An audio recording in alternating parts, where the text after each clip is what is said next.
They didn't just fake miracles, they studied you while you begged for them. If you've ever believed in the healing power of faith, prepare to have that belief turned against you. This isn't folklore or whispered legend. What you're about to hear is a sealed chapter of American history, buried under rotting chapel floors, silenced in courtroom archives, and erased from every respectable medical record. A chapter soaked in desperate prayers, poisoned hope, and over 400 deaths that were publicly celebrated as divine intervention. In 1834, 3 brothers arrived in Salem: Massachusetts doctor Cornelius Hawthorne, Reverend Obadiah Hawthorne, and Ezekiel Hawthorne, the apothecary. Together, they constructed the perfect illusion: a doctor for credibility, a preacher for moral cover, and a chemist to engineer the symptoms of suffering. They called their estate the Divine Healing Sanctuary. Above ground, a chapel. Below, a hidden laboratory with German glassware, chemical compounds, and anatomical charts that would rival any modern research facility. This wasn't a scam, it was a system, a spiritual industrial complex that weaponized belief itself. Their genius lay in the choreography. They engineered symptoms: paralysis, blindness, and tumors. Then they staged the cure with prayer, theatrics, and precisely timed antidotes. And it worked because the afflictions weren't real to begin with. But their perfectionism had a price. Real illness was unpredictable, messy. So when the genuinely sick came seeking help, the brothers gave them morphine and silenced divine transitions. They called them gentle deaths disguised as divine will, recorded in separate journals locked beneath the chapel. This is the story of how human faith became a lab experiment, how suffering was turned into profit, how a nation desperate for miracles surrendered its critical mind to 3 men who understood one terrible truth: people would rather believe in healing than ask how it happens. Tonight, you'll meet a woman named Margaret Whitmore, the school teacher who noticed the wrong kind of vial, copied the wrong symbol, and pulled the thread that unraveled the entire tapestry. What she discovered beneath that chapel didn't just expose a fraud, it revealed a formula. One that still echoes in politics, media, and medicine to this day. Because the methods you're about to hear didn't die in 1841. They evolved, and if you stay with me, you'll learn how easily your deepest hopes can become the doorway to your worst nightmare. Salem in 1834 was already a place haunted by belief. The soil itself seemed to remember the witch trials, the gallows, the trembling testimonies uttered under candlelight. Into this charged atmosphere walked the Hawthorne Brothers, cloaked not in superstition, but in authority, one with degrees, one with scripture, one with tinctures and powder. They were brilliant men, but more importantly, they understood the climate of the soul. America was shifting revivals in white tents, preachers in a frenzy, and the aching need for signs and wonders spreading like wildfire. The Hawthornes didn't arrive to challenge that need, they arrived to monetize it. Cornelius brought the science. A Harvard-educated physician with European connections. He was the respectable face of their operation. Obadiah brought the voice, capable of stirring entire congregations to weep and collapse at the altar. Ezekiel brought the tools, trained as an apothecary in Boston. He had a talent not just for herbs, but for synthesis, turning obscure botanicals and imported minerals into something entirely unnatural. Together, they purchased a crumbling colonial estate just outside town, nestled deep enough in the pines to muffle screams. By the end of that year, it would be reborn as the divine healing sanctuary. The brothers made careful renovations. What had once been a decaying mansion was transformed into a holy refuge, stained glass windows imported from Belgium, cedar floors that whispered under bare feet, a chapel lined with candles and scripture. But beneath that chapel, through a concealed door behind the altar, they carved out a sanctum of secrecy, a chemical laboratory no churchgoer would ever be allowed to see. Here, Ezekiel tested his compounds powders that could induce temporary paralysis, liquids that could blind a man for a week, wax tumors to be surgically removed under cover of darkness. They weren't healing anyone. They were staging miracles. And yet, the miracles sold. Word spread across New England like gospel on fire.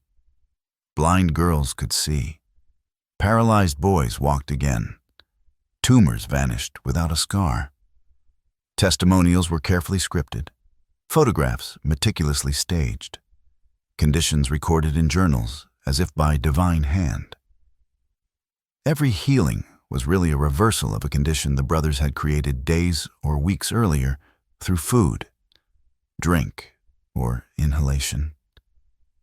It was theater of the highest order, and the price of admission was everything a family owned. The truly sick, meanwhile, were simply escorted to a final rest. Their deaths explained away as God's mysterious timing. By 1837, the Hawthorne Brothers were no longer just healers, they were prophets. Their reputation had spread from Massachusetts to New York and Pennsylvania, drawing the wealthy, the desperate, and the influential to their door. Every patient was hand-selected through what they called divine discernment, but in truth, Cornelius had been combing medical conference rosters and physician referrals for two types of individuals: the terminally ill, whose deaths could be spiritualized, and the wealthy and healthy, whose symptoms could be manufactured.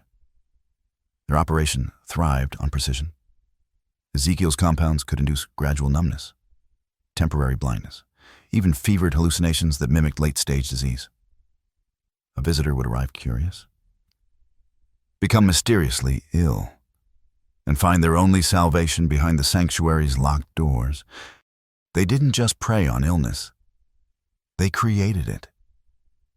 A cup of tea offered in hospitality was laced with powdered extract from South American plants unknown to local medicine. A handshake could transmit a resin that seeped through skin. Ezekiel tested every dose on animals first, then orphans taken from local parishes under the guise of charity. Once the symptoms manifested tremors, weakness, distorted vision, the invitation to stay for healing came with warmth, concern, and the unmistakable promise of divine intervention. The victim, isolated and terrified, would pay anything, and their families would later weep tears of joy as the Hawthornes cured the very affliction they had conjured. Obadiah perfected the performance. He preached not to teach, but to hypnotize. His sermons, laced with rhythmic pauses and tremors of faux emotion, created a sacred atmosphere that allowed even the skeptical to suspend disbelief. During the healing rituals, he would call down the Holy Spirit, cry out the patient's name, and announce that the spirit of illness was being cast out. Meanwhile, Cornelius would administer the carefully timed antidote, reversing the paralysis, clearing the vision, shrinking the swelling. Recovery was sudden, always dramatic. Patients would fall to their knees, trembling with gratitude, convinced they had been touched by something beyond human comprehension. And in that moment of emotional collapse, the ledger would come out. $1,000 here, $2,000 there. It was not extortion, it was faith's final tithe. And so the sanctuary grew not just in size, but in sanctity. The more extravagant the miracle, the deeper the reverence. No one questioned the methods because to do so would unravel their belief that hope was still possible in a world ruled by suffering. But hope, in the hands of the Hawthorne brothers, had become a tool sharper than any scalpel. What they offered wasn't healing, it was control. The illusion of divine restoration allowed them to craft a narrative so powerful that even educated men surrendered reason at the sanctuary gate. Desperate parents, clergymen, local politicians each arrived with a loved one or a personal ailment, and each left convinced they had witnessed the sacred. What they didn't know was that beneath the glow of candles and scripture, a ledger was growing fat with names, symptoms, dosages, and payoffs. Cornelius logged every case like a scientist, while Ezekiel's notes bordered on the obsessive ratios, reactions, side effects, adjustments. These were not men of faith, they were engineers of perception. The deception deepened as demand increased. By 1839, the brothers faced a problem: too many genuinely ill patients were arriving at their doorstep. Real conditions brought unpredictability. Some patients worsened under treatment.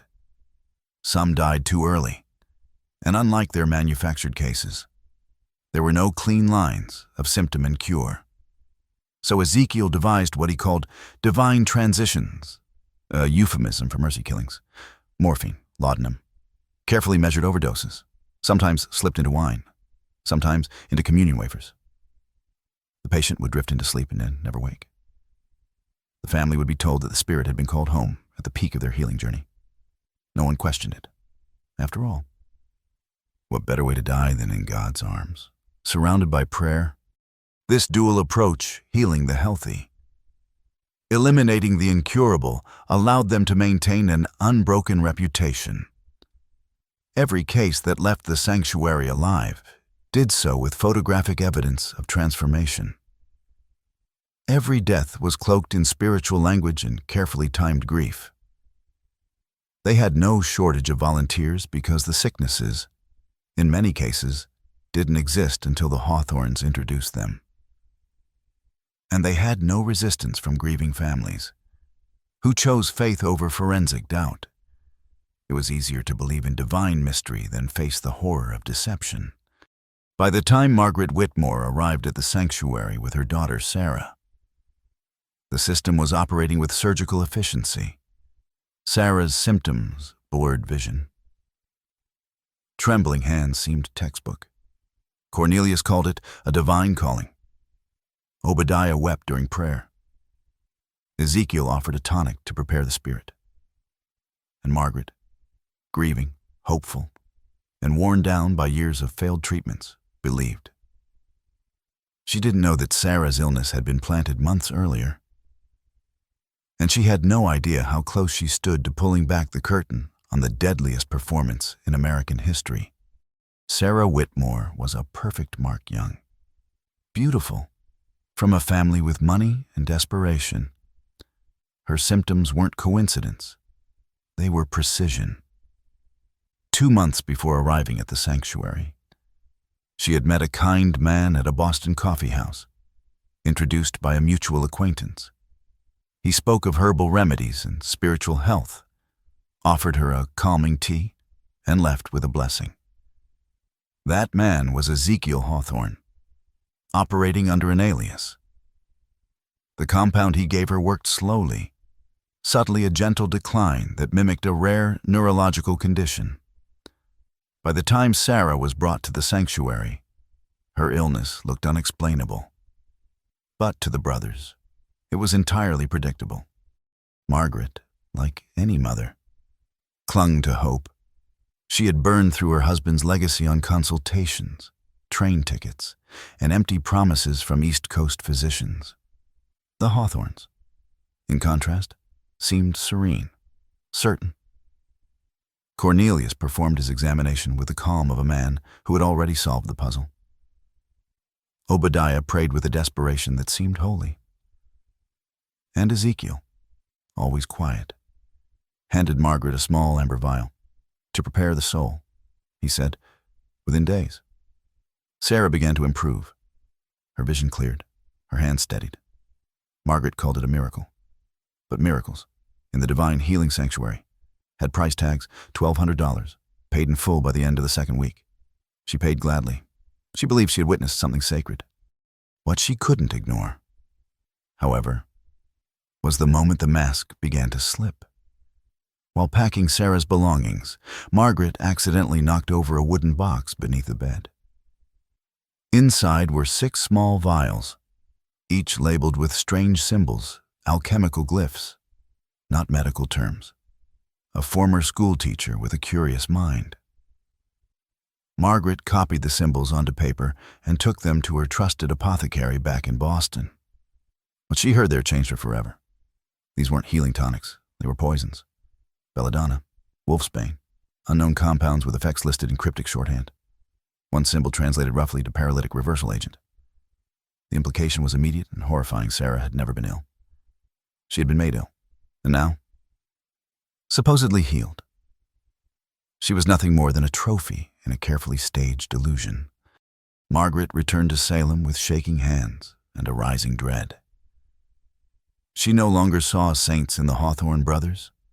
She saw predators, and she intended to expose them, but she had no idea how deep their secrets ran or how dangerous it would be to bring them to light. Margaret arrived at the sanctuary under the pretense of gratitude, her face warm, her voice humble.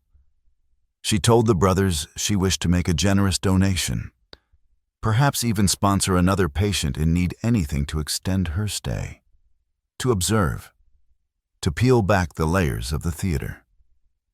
The brothers welcomed her like returning royalty. They invited her to dine in their private quarters, showed her the prayer chambers, and recounted testimonies of healing with glowing pride. But Margaret's eyes weren't on the surface anymore.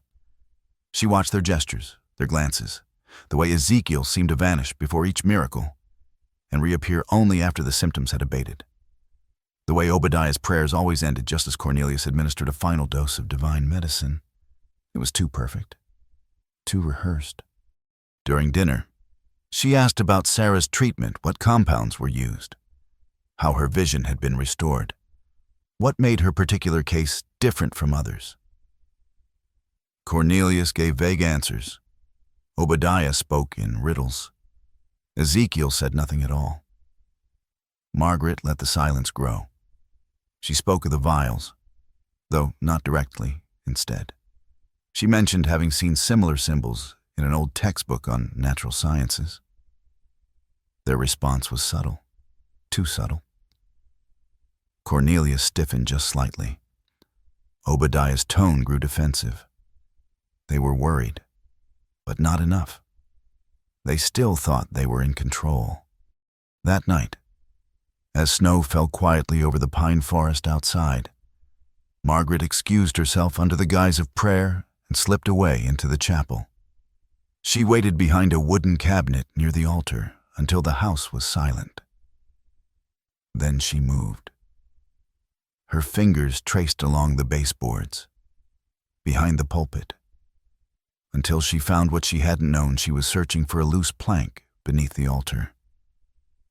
It lifted with a creak like an exhale. Beneath it, a narrow staircase spiraled into darkness. She descended slowly, the air changing with each step, growing colder, more bitter, laced with a strange metallic scent. At the bottom, she entered a world that didn't belong beneath any house of worship. Shelves lined with jars of bone-colored powder, glass tubes twisted like serpents, journals, hundreds of them, cataloged by date and by condition, charts of nerves, glands, organs, veins. This wasn't a sanctuary, it was a lab, an altar to manipulation, and the god they worshipped here was control. Margaret moved through the underground chamber like a ghost among the dead.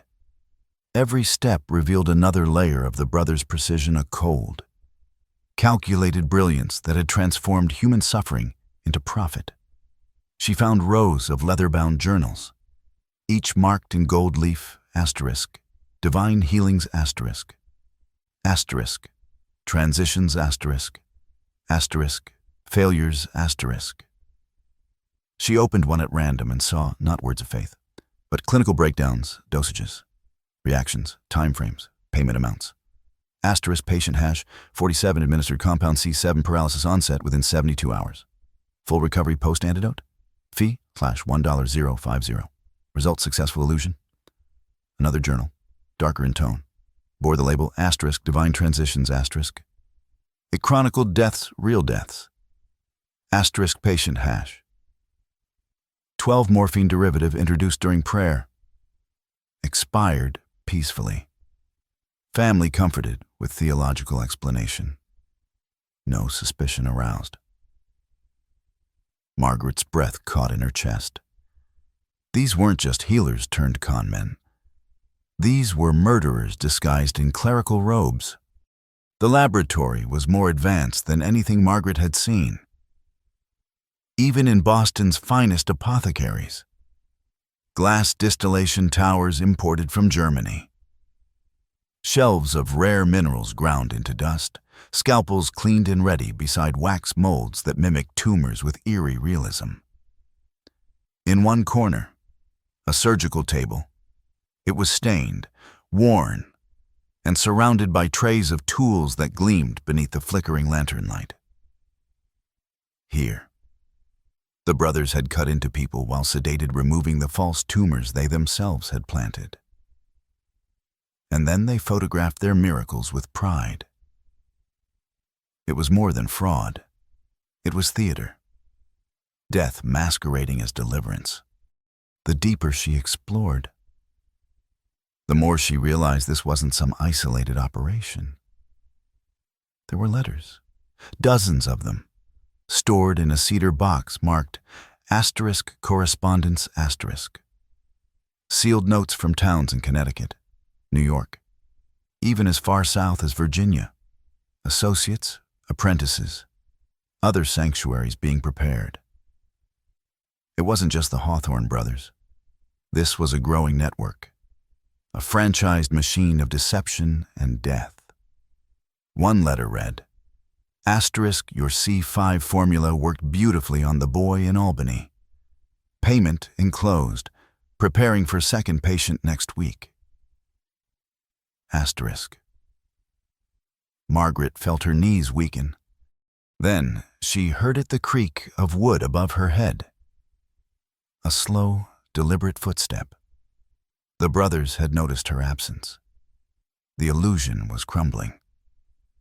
She replaced what she could, pocketed a few pages, and crept back toward the stairs, heart hammering.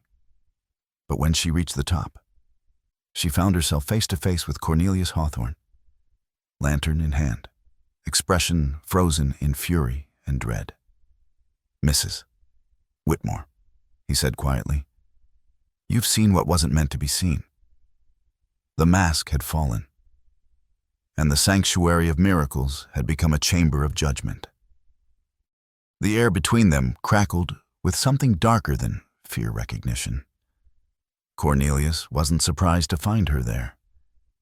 In truth, he had likely suspected her ever since that night at dinner, when her questions pressed a little too firmly. Behind him, Obadiah stepped into the candlelight, his clerical collar casting a long shadow. While Ezekiel lingered near the altar, eyes narrowed, hands hidden.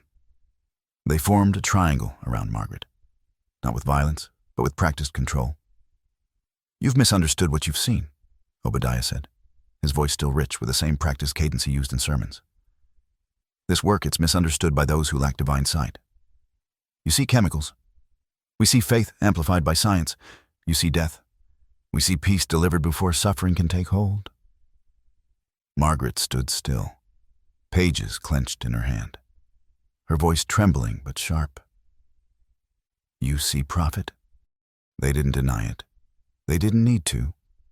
Instead, Cornelius moved closer, his tone shifting from preacher to negotiator. You're a woman of insight, Mrs. Whitmore. Surely you understand what we've built here can't simply be undone.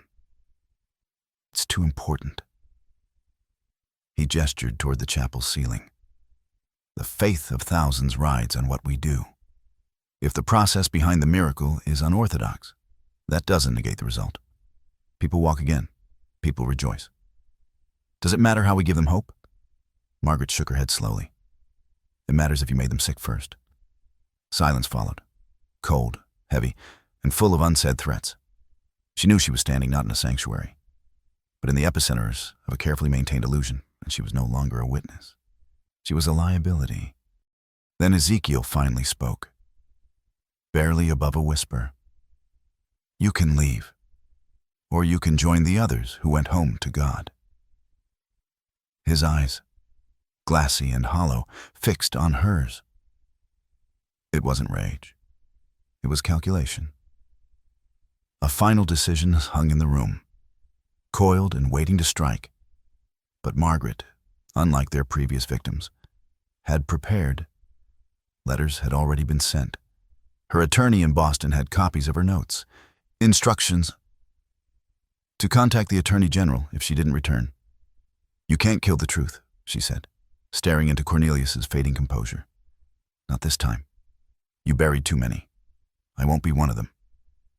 And with that, she stepped past them, slow and deliberate, leaving the chapel of lies behind, knowing the storm was already coming. The brothers didn't follow her out into the cold. They didn't need to. As the heavy chapel doors shut behind Margaret, she felt the weight of every soul that had entered that sanctuary with hope and left only as a name in a ledger. Snow fell in thick, soundless flakes as she made her way back toward the carriage station. But inside her, something had ignited rage, braided with duty. By the time she reached Salem proper, her decision was irreversible. The documents she carried were enough to shatter the illusion.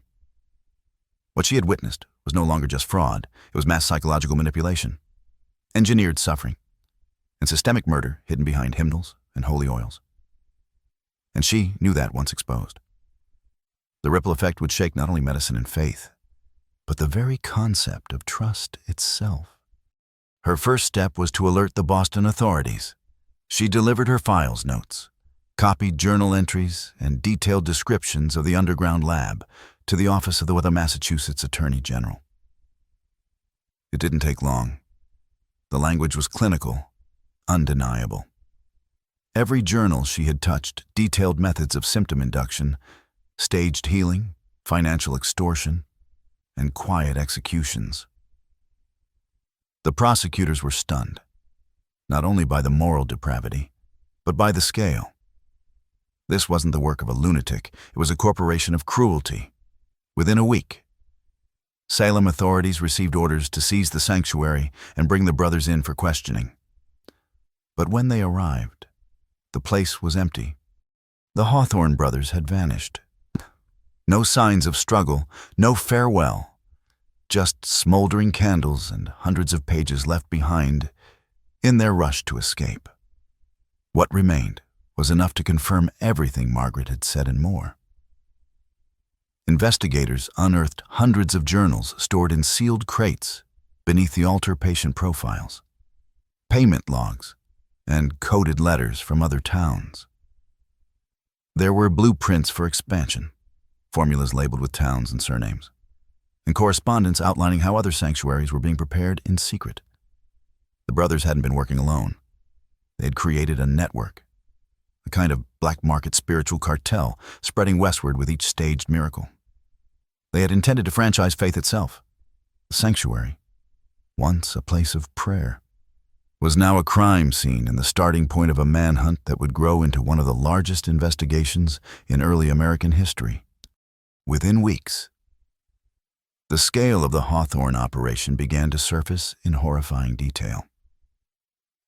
Authorities uncovered a locked chest in Cornelius's former quarters, filled with letters, dozens of correspondences between the brothers and partners in cities like Albany, Hartford, Richmond, and even as far as St. Louis.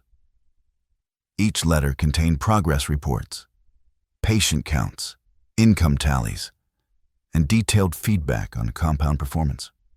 There were instructions for faking blindness, lists of reliable apothecaries willing to mix substances discreetly, and sample sermons meant to mimic Obadiah's cadence. This wasn't just a healing sanctuary, it was the prototype of a movement. A privately franchised theology built on deception, chemistry, and manipulation. They called it faith, but behind the curtain, it was pharmaceutical theater. And at its heart, it wasn't driven by belief, but control. The sanctuaries shared not just methods, but victims. Families who had traveled hundreds of miles to seek healing in Salem were redirected to trusted sister sites. Each patient unknowingly became a node. In a test network, data points in a grander experiment designed to refine the manipulation of hope. The compounds evolved. The symptoms became more sophisticated. In one chilling letter from a Connecticut partner, the recipient wrote, *C9 delivered rapid cognitive deterioration in less than 48 hours. Patient unaware of hallucinations. Will attempt visual reversal on day 6 as planned. These were not healers. They were engineers of perception. Their work was structured, documented, rehearsed. A religion of results, where no faith was required, only submission. Raids followed quickly. On January 15th, 1840 coordinated efforts across 5 states led to 14 arrests. In Hartford, a sanctuary was found with a nearly identical basement lab, down to the surgical table and chemical cabinet. In Philadelphia, authorities discovered a hidden passage connecting a chapel to a cremation furnace. In Albany, a ledger indicated more than $30,000 in receipts over 2 years. But still, the brothers remained missing. Whispers began to circulate among investigators, rumors that the brothers had changed identities, fled west, or were being hidden by high-ranking sympathizers who had profited from their miracles. The trail finally broke in Baltimore, where a tip led to a modest tenement housing a man calling himself Elias Harding. Ezekiel Hawthorne, captured without resistance. He was thin, pale, and spoke softly, but what he revealed in court would send shockwaves far beyond the courtroom. Because unlike his brothers, Ezekiel wasn't planning to run forever. He had come to confess, not out of guilt, but because, in his mind, the experiment wasn't finished. It was evolving. And he wanted the world to know exactly what they had learned. Ezekiel Hawthorne's confession didn't come in the form of remorse. It came as a lecture. Over the course of 3 days, in a packed courtroom lined with grieving families, stunned physicians, and stone-faced clergy, he spoke in the tone of a man delivering a thesis. He didn't deny the charges. Instead, he laid them out with surgical precision. He described their operation as medical theater, a term he used with chilling pride. "We didn't heal people," he said, staring into the eyes of the judge. "We healed their belief systems. We gave them certainty. And certainty, Your Honor, is far more addictive than health." The gallery sat in silence, breathless, as he unfolded the framework of their fraud, not as a crime, but as a study. Every illness was crafted. Every miracle was planned. And every outcome had been carefully tracked to gather data about one thing: human vulnerability. Ezekiel revealed that their true project had not been divine healing, but what he called faith manipulation research. They had used the sanctuary to conduct long-term psychological studies on how people respond to fabricated salvation. Their journals, he explained, contained more than medical formulas. They were behavioral logs, records of how individuals altered their memories after perceived healing, how grief was rewritten in the presence of hope, how suffering could be controlled if framed as sacred. According to Ezekiel, We proved something that no priest, doctor, or philosopher had dared quantify: that the human soul, when desperate, will override logic, doubt, even pain, if given a symbol powerful enough to anchor belief. The courtroom was stunned. Prosecutors, prepared to paint him as a sociopathic fraudster, now faced something far more unnerving: a man who had turned faith into a laboratory protocol. And then came the final blow. Ezekiel disclosed the existence of his master journal, hidden in a Baltimore cellar, containing plans to scale the operation nationally. This wasn't about healing sanctuaries anymore. This was about politics, education, mass influence. Letters between the brothers and influential men discussed potential use of their techniques to simulate controlled crises, manufactured ailments, or spiritual disturbances that only certain figures could resolve, building loyalty, power, and revenue. The sanctuary had merely been the first test site. What we created, Ezekiel said, wasn't a miracle, it was a prototype. And most of you have already seen its descendants. You just call them by different names now. He smiled faintly, not with joy, but with certainty, as if history itself had been made in that confession. And perhaps, in some twisted sense, it had. The prosecutors wasted no time presenting the master journal in court, a thick, leather-bound volume filled with diagrams, psychological schemas, and compound recipes so precise they resembled military blueprints. Inside were sections labeled identity collapse, authority reinforcement, and grief recoding. One passage explained how carefully timed rituals, whether medical, spiritual, or political, could fracture a person's internal compass and rebuild it in alignment with the orchestrator's will. It wasn't just manipulation. It was behavioral engineering cloaked in robes and holy water. Ezekiel had even cataloged emotional stages: denial, desperation, dependency, devotion, and paired each with specific compounds or environmental triggers. The sanctuary, he explained, had been a controlled environment designed to study transformation. But the goal had never been salvation. The goal was scalability. The courtroom turned cold as the implications settled in. This was no longer about a few hundred dead patients. This was about a method, a formula that could be applied beyond medicine into politics, marketing, ideology.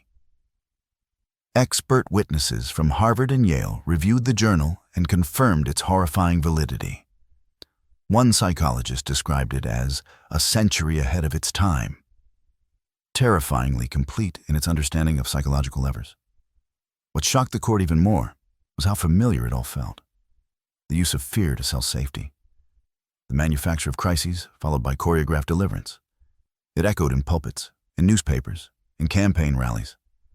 The techniques had outlived the sanctuary. They had entered the bloodstream of society itself. The jury deliberated for less than 6 hours before delivering unanimous guilty verdicts on all charges. Cornelius and Obadiah, captured weeks later in a New Hampshire cabin, were sentenced to death. Ezekiel, in exchange for his full cooperation and documentation, received life imprisonment without the possibility of parole. But even behind bars, he continued writing letters, theories, analyses until the day tuberculosis silenced him. He died believing he was a visionary, not a killer. A man who had simply pulled back the curtain and proven that human beings, when afraid and alone, will believe anything, if you deliver it with authority and a promise of peace. But the system he helped design didn't die with him. His journals were sealed by court order, locked away in archives meant to never be opened. And yet, over the next century, echoes of his work appeared in government research, in corporate persuasion tactics, in so-called spiritual movements promising transformation for a price. The Hawthorne legacy was never about medicine. It was about control, and that never needed a sanctuary to survive. The execution of Cornelius and Obadiah Hawthorne took place on March 15th, 1841, under a gray, windless sky that seemed to hold its breath. Hundreds gathered outside the prison, not in protest, but in reverent silence, some seeking closure, others just drawn by the gravity of witnessing two men who had rewritten the meaning of trust. The brothers said nothing in their final moments. No prayers, no apologies. Just a quiet, almost defiant stillness. Their deaths marked the official end of the divine healing sanctuary. But anyone paying attention knew the real danger hadn't been buried with them. The damage had already metastasized into ideas, techniques, and imitators. Ezekiel's continued cooperation behind bars led to the uncovering of more than a dozen additional operations scattered across the American Northeast and South. In Charleston, investigators discovered letters discussing how their techniques could be used to manufacture miraculous recoveries among enslaved populations' propaganda to justify the morality of bondage. The implication was sickening that the Hawthorne method was being considered as a tool not just of deception, but of systemic control and social engineering. In Ohio, another sanctuary was discovered in the basement of a Methodist church, complete with wax tumors and coded journals nearly identical to the originals.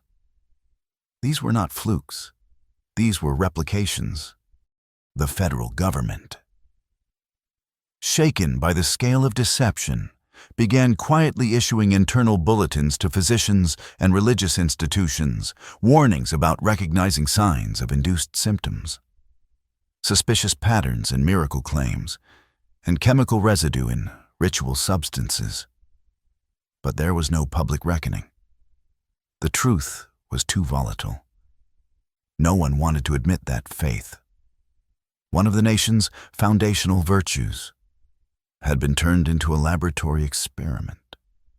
So, like many dark things in American history, the scandal was archived, sealed under the pretense of protecting the public from panic. And, in doing so, the full scale of the Hawthorne legacy was allowed to fade, but never truly vanish. The sanctuary itself, abandoned and rotting on the edge of the Salem woods, stood for another 3 decades. Locals swore it was cursed. Children dared each other to peek through its broken windows. Flickering lights were seen in the upper rooms, strange sounds echoing from the earth below. Most of it could be explained by science, but not all. And deep beneath the chapel floor, untouched for years, lay one final secret chamber, Ezekiel's private archive, the one even Margaret Whitmore never found, the one that held the final phase of their experiment, the one that was never meant to be opened. When the sanctuary was finally demolished in 1872, after years of neglect and whispered warnings, the crew expected rot, mold, and silence. What they found instead was something closer to a tomb, beneath the stone foundation, under the already infamous laboratory. Workers discovered a second basement hidden behind a false wall and sealed in iron. It wasn't listed in any of the original blueprints. Not even Ezekiel's court-confessed journals mentioned its existence. Inside, illuminated by the narrow beam of a single oil lantern, lay shelves upon shelves of locked boxes, anatomical diagrams, and sealed jars that had crystallized over time. But the worst was the paperwork meticulously categorized files labeled not by patient name, but by age. Dozens of them marked asterisk prepubescent subjects, asterisk. These were experiments on children. The Hawthorne brothers had used the family's trust as access points, administering compounds to their sons and daughters under the guise of preparatory medicine. Watching how their minds bent, how their personalities changed. There were notes on emotional flattening, induced stuttering, artificial learning delays. One entry read, asterisk subject, #14 memory disruption successful. Compound B7 inhibits emotional bonding when administered prior to age 9. Asterisk, another asterisk. Subject #22 fear conditioning, effective when paired with night terrors. Will retest with auditory triggers. Asterisk, this was no longer about faith. It wasn't even about control. It was behavioral dissection, a dismantling of innocence for data. Authorities quietly sealed the documents and released nothing to the public. The justification was bureaucratic: protect the families, avoid hysteria, prevent copycats. But in truth, the findings were too monstrous to admit. They didn't just reveal what the Hawthorne brothers had done, they hinted at how far others might already have gone. The archive was boxed, numbered, and sent to a locked government facility in DEC, where it remained classified for nearly a century. Even now, only fragments have been made available to academic researchers under strict supervision. What's known is terrifying. What remains hidden may be worse. The park that sits on the sanctuary's old grounds today is quiet. Children laugh near the swings. A granite monument bears 400 names and a single inscription, asterisk, in memory of those who sought hope and found deception, asterisk. But below that soil still lies the echo of experiments that were never meant to be seen, truths never meant to be spoken, and a legacy that proved something horrifying. With the right mask, even evil can pass for grace. Margaret Whitmore lived long enough to see the aftermath unfold. She watched as institutions distanced themselves from the scandal, as churches issued carefully worded denouncements, and as the government quietly shifted its posture without ever publicly acknowledging the full extent of what had happened. But she never stopped speaking. She traveled town to town, urging families to question, to document, to remember. In 1885, she published her memoir, Asterisk, The Cost of Faith, asterisk, a haunting, relentless chronicle of the deception she uncovered and the consequences of blind trust. It became a quiet cornerstone in the emerging field of medical ethics. Her words weren't dramatic, they were clinical, restrained, sharpened by grief. And yet, they cut deeper than any courtroom accusation. She hadn't simply exposed the Hawthorne brothers, she had exposed the public's willingness to be deceived. Sarah Whitmore, the daughter whose illness had been engineered, grew into a woman of resilience and conviction, haunted by what was done to her. She studied medicine not to carry forward her mother's justice, but to rewrite the standard. She established one of the first clinics for survivors of medical fraud, treating those left physically damaged and psychologically shattered by charlatans, confidence men, and healers who promised the divine and delivered only scars. Sarah's clinic offered what her mother once sought: real healing. She became a physician of rigorous integrity, refusing shortcuts, refusing certainty, insisting that every cure be earned, every testimony backed by proof. She often said, asterisk, hope is sacred, but so is doubt, and neither should exist without the other, asterisk. Their legacy became the antidote to the Hawthornes, while the brothers weaponized belief. Margaret and Sarah fortified discernment. They pushed for the first laws in Massachusetts, regulating the administration of medical substances and requiring disclosure of credentials. These laws, passed in 1845, would ripple across the country, slowly laying the groundwork for modern licensing systems, ethical review boards, and patient protections. Yet, even as the legal system evolved, the deeper psychological machinery the brothers built was harder to dismantle. That machinery didn't rely on chemicals, it relied on need. The need to believe in something greater when all else had failed. The need to trust a voice in a robe, or behind a podium, or holding a syringe, simply because it claimed to offer peace. And that need hasn't changed. It just wears new masks. By the turn of the century, the name Hawthorne had become a cautionary whisper in both medical and theological circles, too volatile for textbooks, too disturbing for sermons, yet too dangerous to forget. Universities began to study their methods in private, framing them not as crimes, but as early experiments in mass persuasion, precursors to propaganda, psychological warfare, and manipulative marketing. Scholars dissected the brothers' understanding of ritual timing, environmental control, and emotional scripting, noting that what made their operation so powerful wasn't just the compounds, it was the choreography. The lighting, the music, the symbols, the sermon all calibrated to fracture resistance. They hadn't simply fooled people, they had reprogrammed them. And the question that lingered for decades after their demise was the one no one wanted to answer aloud, asterisk. What if they were only the beginning, asterisk? Because if the sanctuary proved anything, it was that miracles could be manufactured. That belief, when engineered skillfully enough, became indistinguishable from divine experience. And once you understood that, you didn't need to build a chapel to manipulate the soul. You only needed a stage, a message, and an audience desperate for meaning. The structure of the sanctuary may have crumbled, but its architecture remained copied, adapted, modernized, in revival tents, in radio broadcasts, in televised faith healings where the sick rose from wheelchairs on cue and passed around, offering plates with tears in their eyes.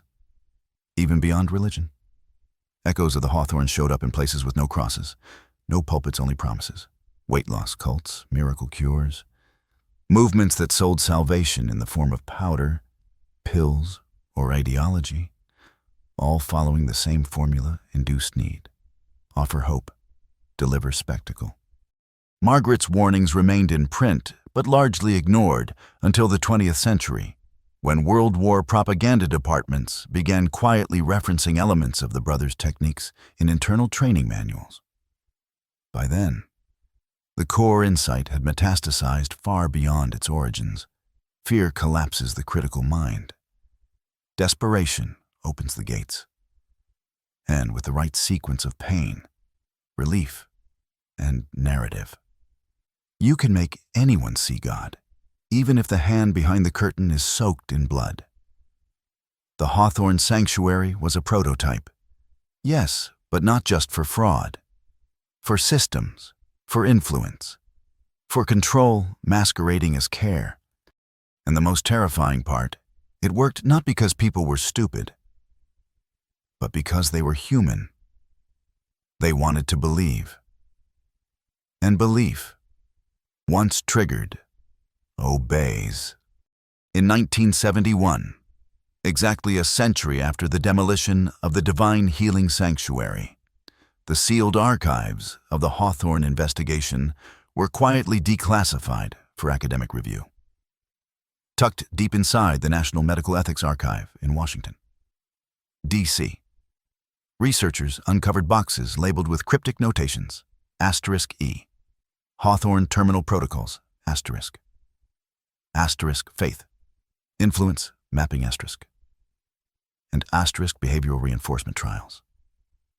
The final contents of Ezekiel's journals were no longer hidden, and what they revealed stunned even seasoned scholars.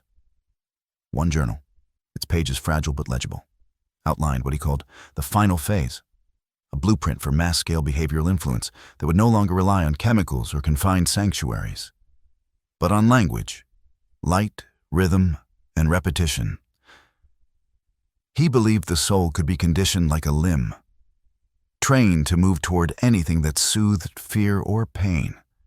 And with the right structure, what he called ambient ministry *, entire populations could be guided without ever knowing they were being led. The journal described methods for simulating epidemics of fear, emotional illness, rather than physical. Anxiety as a gateway to control.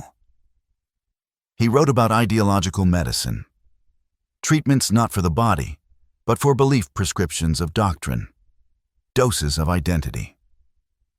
A passage read *. Once the subject identifies the healer as the sole source of relief, they will defend him even against their own evidence. Suffering must be introduced, comfort administered, then withdrawn. The cycle trains loyalty. Asterisk. Another page contained a flowchart eerily similar to modern advertising psychology. Asterisk, discomfort, authority, ritual, testimony, transformation, loyalty. Ezekiel didn't see himself as a villain. He saw himself as a forerunner, a philosopher in a lab coat. And his dream was not forgiveness. It was legacy. Some believe these journals influenced early behavioral research in ways no one wanted to admit. Hints of his techniques appeared in Cold War psychological warfare studies, in fringe self-help movements of the late 20th century, even in certain televised ministries that mirrored the brothers' choreographed healings with unsettling precision. The message was clear: the sanctuary had died.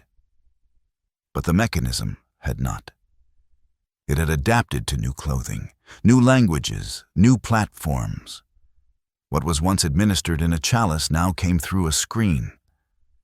And the souls it captured no longer walked into chapels, they clicked. The most chilling realization was this: Ezekiel never intended to hide his methods forever. He believed the world would eventually catch up. That his work was not a secret to be buried, but a revelation waiting for its time. And he may have been right. Today, the remnants of the Hawthorne legacy aren't kept behind locked vaults. They live in algorithms, marketing funnels, and curated belief systems that flood every screen and feed. Their formula, once confined to backroom vials and whispered sermons, now echoes in polished keynote speeches and mass-produced hope. The illusion is no longer hidden beneath chapel floorboards, it's in plain sight. Only now. It's called influence, engagement, healing retreats, 12-step awakenings. Entire industries built around the same rhythm diagnose a wound the world didn't know it had. Promise a transformation, charge a fee, and deliver just enough relief to keep the cycle going. We tell ourselves we're more sophisticated now, too smart to fall for spiritual theater. But the Hawthornes didn't prey on ignorance. They preyed on ache. And ache doesn't evolve. It just modernizes. Margaret's greatest fear wasn't that the sanctuary would return in its original form. It was that it would become indistinguishable from the culture itself. That one day, no one would need a false chapel to engineer belief. That the rituals would be embedded into everyday life, curated testimonials on screens, orchestrated vulnerability in viral videos, digital healers with perfect lighting and payment plans. If the divine healing sanctuary had proven anything, it was this: people don't follow truth. They follow transformation. And if the performance is convincing enough, no one asks where the pain really came from or whether the cure was just another dose of control. We like to believe we've moved beyond the darkness of that era. But the truth is, we've simply rebranded it. The brothers understood that desperation is the universal currency. And once you understand how to mine it, you don't need to force belief, you only need to frame it. Pain becomes persuasion. Trust becomes leverage. And if you wrap manipulation in enough compassion, it becomes indistinguishable from salvation. So ask yourself, how many of the beliefs you hold today were born from clarity? And how many were prescribed? The Hawthornes didn't just run a sanctuary. They left behind a template. And the silence that followed their execution wasn't the end of their work, it was its beginning. Because the most dangerous ideas don't die. They adapt. They survive the noose. And they wait for the next moment of fear. The monument in Salem bears no image. No grand sculpture, just names etched in stone, and a single line that reads, "Asterisk, in memory of those who sought healing and found deception." Asterisk. But that monument doesn't just mark the end of a scandal. It marks a turning point in the war for the human soul. Because what the Hawthorne brothers revealed, intentionally or not, is that belief is programmable. That the line between revelation and manipulation is razor thin when someone else is holding the script. They proved that trust can be engineered, that hope can be shaped like clay, and that the performance of healing is sometimes more powerful than its reality.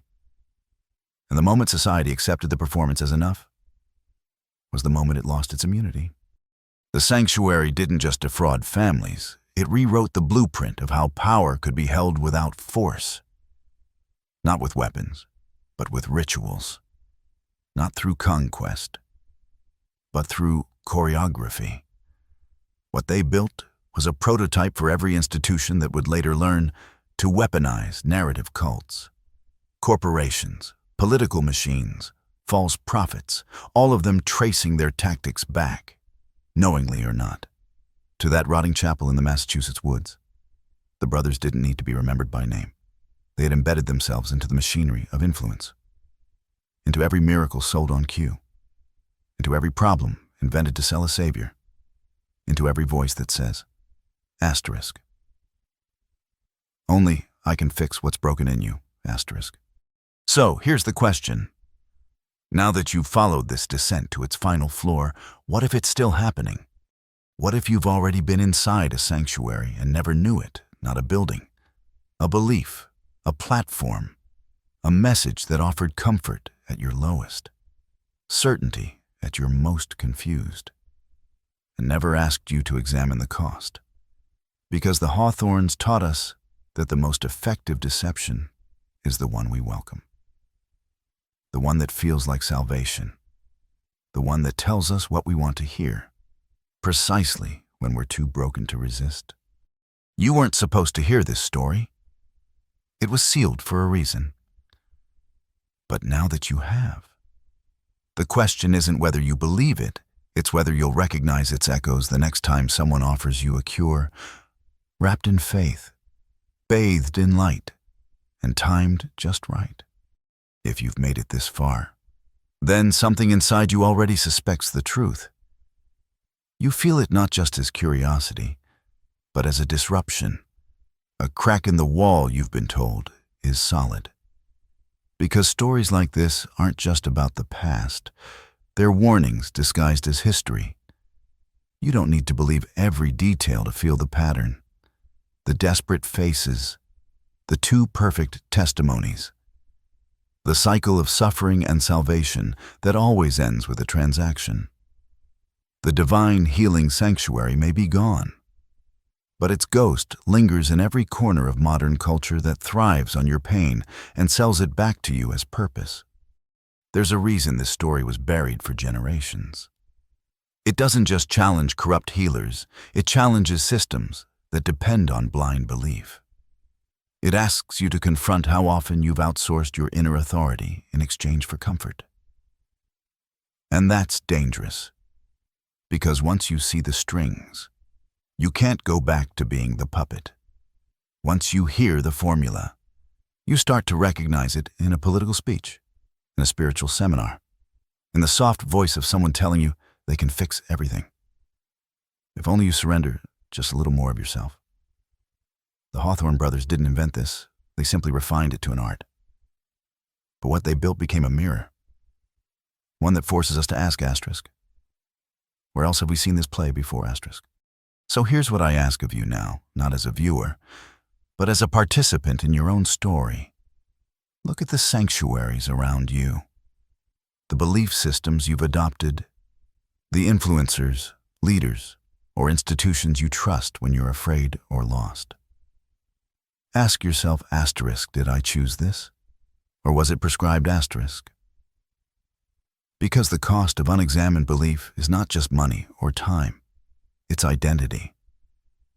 And those who understand how to shape identity, who know how to speak directly to your wound and offer relief on cue, they hold power you may never see until it's too late. Comment the phrase, asterisk, asterisk. No more borrowed faith asterisk, asterisk below twice. Let it serve as both signal and shield, not just for the algorithm, but for your own awakening. Because now, you know the pattern. You've seen what was hidden. And the next time a miracle is offered, with strings attached, you'll remember what was done in that chapel, and who had to die to expose it. History doesn't always leave blood on the floor. Sometimes it leaves it in the ledger, in the photographs, in the quiet agreements we make not to question too deeply when the answers threaten the scaffolding of our world. The story of the Hawthorne Brothers was never just about fraud, it was about seduction. A seduction so complete, it disguised manipulation as mercy, control as compassion, and death as deliverance. And what made it all work wasn't cruelty, it was intimacy.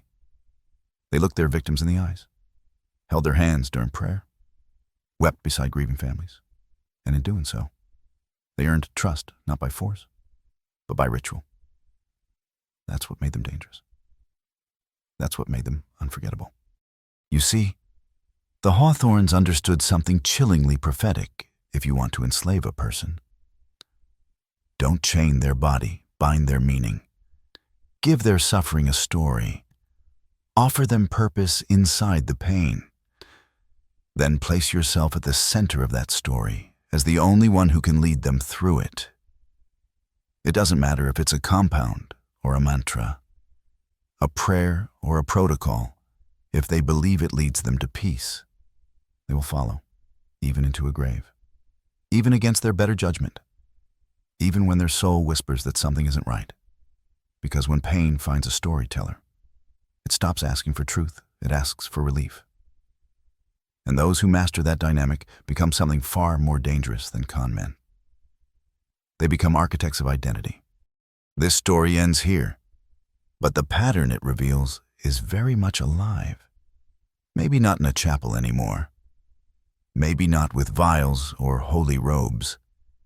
But the method lives in the influencer promising breakthrough after a limited-time webinar. In the political leader framing chaos as a test only they can solve. In the wellness guru turning your insecurity into currency. Every one of them echoing the same ancient formula wound. Wonder. Wallet. And if you don't recognize it, you may find yourself applauding the performance, while your autonomy slips quietly out the back door. So remember this tale, not because it's shocking, but because it's familiar, because it shows how easily we trade sovereignty for solace, and because next time, when your ache is loudest, when someone offers certainty wrapped in light, you'll pause just long enough to ask, asterisk, who profits from my healing asterisk, and asterisk? What story am I being sold to make my suffering make sense? Asterisk. The divine healing sanctuary is gone now. Torn down, buried beneath decades of grass and municipal silence. But its architecture was never really wood and stone, it was belief. And belief, once constructed with precision, doesn't need a building.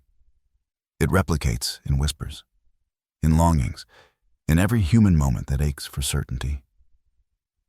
The true sanctuary wasn't in Salem. It was in the space between desperation and hope.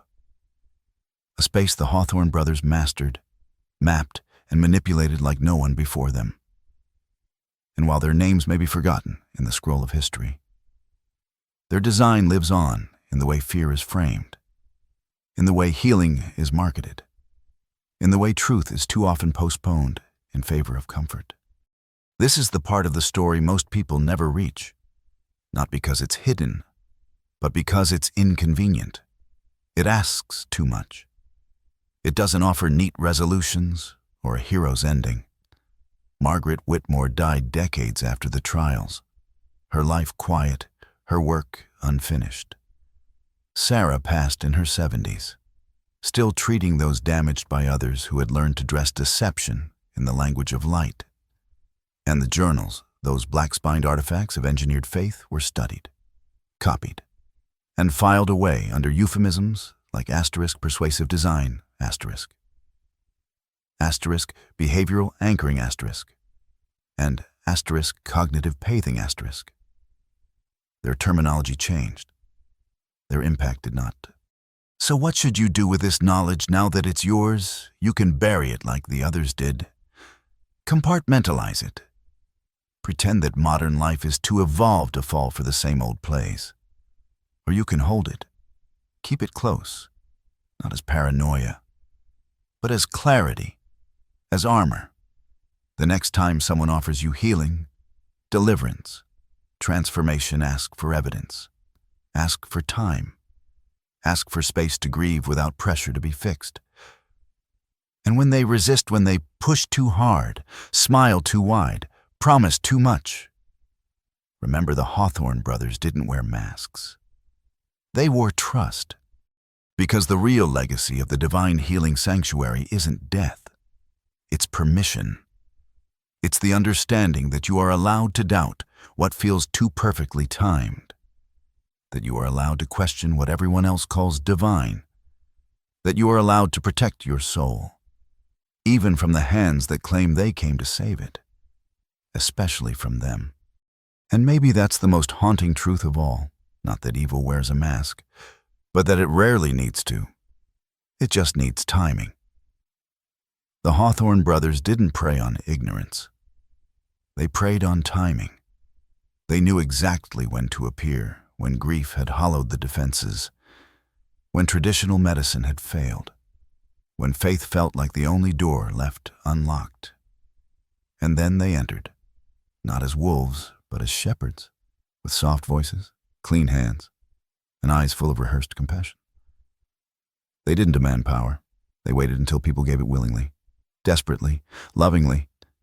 That's the part history can't wash off, how many people weren't fooled, but invited the deception in because it offered a version of hope that didn't ask them to wait, or wonder, or think too hard.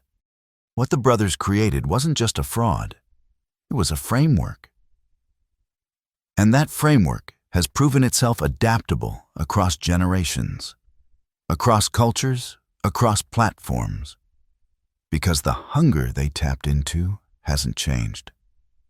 We're still a species built on narrative, driven by the search for meaning in our suffering. And as long as that need exists, someone will come along offering to fulfill it for a price. Some with religion, some with ideology, some with sleek branding and digital courses promising to unlock your true self.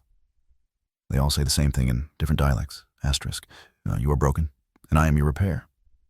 And just like in Salem, the story works best when the healing appears to be a miracle, when in truth, it's a manipulation scripted from the start. If you've seen the pattern now, then you've crossed a threshold most never reach. You've stepped beyond the illusion. That doesn't mean you won't be tempted again. It means you'll see the stage before the curtain lifts.